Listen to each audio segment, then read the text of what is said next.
നമസ്കാരം. ഹരേ കൃഷ്ണ. സർവം കൃഷ്ണാർപ്പണമസ്തു. കൃഷ്ണ അഖിലലോക ഗുരു നമസ്തേ. ഞാനിപ്പോൾ ഡിവോഷണൽ ക്ഷേത്ര സംബന്ധമായ വീഡിയോ ചെയ്തിട്ട് കുറച്ച് നാളായി.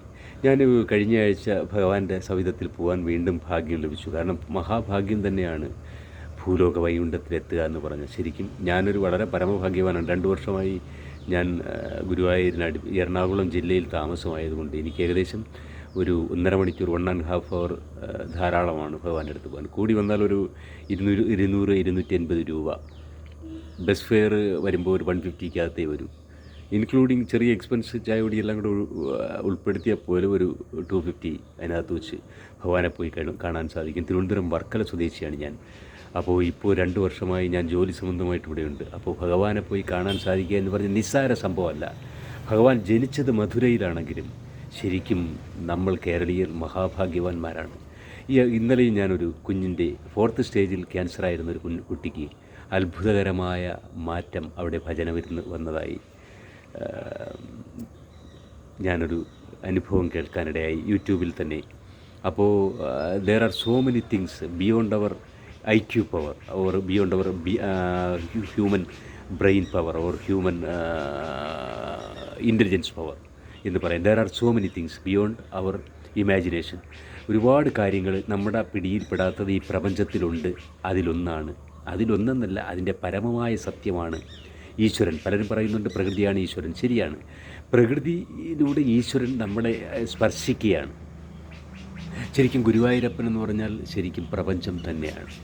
ആ പ്രപഞ്ചത്തിനെയാണ് യശോദമ്മ പിടിച്ചു കെട്ടാൻ നോക്കുന്നത്, സാധിക്കാതെ വരികയും അവസാനം ഭഗവാന് കരുണ തോന്നിയിട്ട് ഭഗവാൻ നിന്നു കൊടുത്തു എന്നാണ്.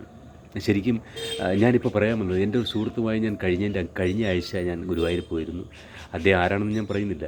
അപ്പോൾ അദ്ദേഹം അവിടെ വെച്ച് എൻ്റെ അടുത്തൊരു അനുഭവം പറഞ്ഞു. അദ്ദേഹത്തിൻ്റെ ഒരു സുഹൃത്ത്, അത് എങ്ങനെയോ അദ്ദേഹമായിട്ടൊരു കമ്പനി ആയതാണ്, ഒരു ദിവസം ഇദ്ദേഹത്തിൻ്റെ കൂടെ ഗുരുവായൂർ പോകാൻ റെഡിയാവുകയും പക്ഷേ ഓൺ ദി വേയിലോ മറ്റോ ഇദ്ദേഹം അമിതമായി മദ്യപിച്ചിരുന്നതായിട്ട് അദ്ദേഹത്തിന് മനസ്സിലായെങ്കിൽ ഇതൊരു സാധു മനുഷ്യനാണ്, അദ്ദേഹം ആരോടും നോ എന്ന് പറയില്ല, ഒരു റിട്ടയേർഡ് പേഴ്സണാണ്.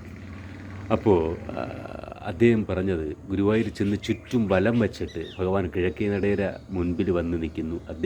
എൻ്റെ സുഹൃത്ത് ഫ്രണ്ടിൽ നിന്ന് തൊഴുകുന്നു. ഈ മദ്യപിച്ച ആൾ ശരിക്കും തൊട്ട് പിറകിലായിരുന്നു. പിന്നീട് ഇദ്ദേഹം കാണുന്നത്, ഈ മദ്യപിച്ച് നിന്ന ആൾ ഒരു പ്രത്യേക ഒരു നമ്മൾ ശരിക്കും ഒരു കൊടുങ്കാറ്റിൽപ്പെട്ട ഒരാൾ എങ്ങനെ പോകും അതേപോലെ ഈ നടന്നു വരുന്ന ആളുകളുടെ ഇടയിലൂടെ ഈ മദ്യപിച്ച് നിന്ന അദ്ദേഹത്തിൻ്റെ സുഹൃത്ത് വളരെ ഫോഴ്സിൽ എന്തോ എടുത്തടിക്കുന്നത് പോലെ. ഇത് നടന്ന സംഭവമാണ് കേട്ടോ, റിയൽ ഇൻസിഡൻ്റാണ്. ഒരുപാട് റിയൽ ഇൻസിഡൻസ് നടക്കുന്നുണ്ട്. ഇതേ നോക്കുമ്പോൾ ഈ ആളുകളുടെ ഇടയിലൂടെ ഈ വ്യക്തി ഒരു പ്രത്യേക ഫോഴ്സിൽപ്പെട്ട് തെറിച്ച് പോയി ഏകദേശം റോഡിനോടനുബന്ധിച്ച് അതിൻ്റെ എൻട്രൻസ് കഴിഞ്ഞ് വന്ന് മലർന്നടിച്ചു വീണു എന്നാണ്. ശരീരമൊക്കെ മുറിഞ്ഞു. അപ്പോൾ അദ്ദേഹം പറഞ്ഞത്, ഞാൻ പല അനുഭവങ്ങളും പറഞ്ഞു കേട്ടിട്ടുണ്ടെങ്കിലും ആദ്യമായാണ് ഒരു അനുഭവം നേരിട്ട് അനുഭവിക്കുന്നത്.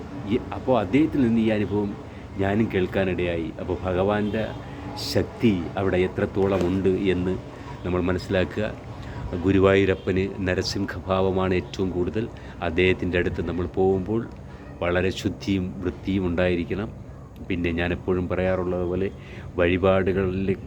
വഴിപാടുകൾക്കുപരിയായി നമ്മുടെ മനസ്സാണ്. ഭഗവാന്റെ ഭാഗമാണ് നമ്മൾ എന്ന ചിന്തയിൽ അത്രയും ഭഗവാനായി ചെല്ലണം. ശബരിമല എഴുതി വച്ചിരിക്കുന്ന തത്വമസി, നീ തന്നെയാണ് ഞാൻ. പക്ഷേ നമ്മൾ അദ്ദേഹമായി മാറണം. അതുകൊണ്ടാണ് അത്രയും വ്രതശുദ്ധി പറയുന്നത്. ഓക്കെ, എല്ലാവർക്കും. അപ്പോൾ ഈ കുഞ്ഞിന് ക്യാൻസറിൽ നിന്ന് അത്ഭുതകരമായ മാറ്റം ഉണ്ടായി.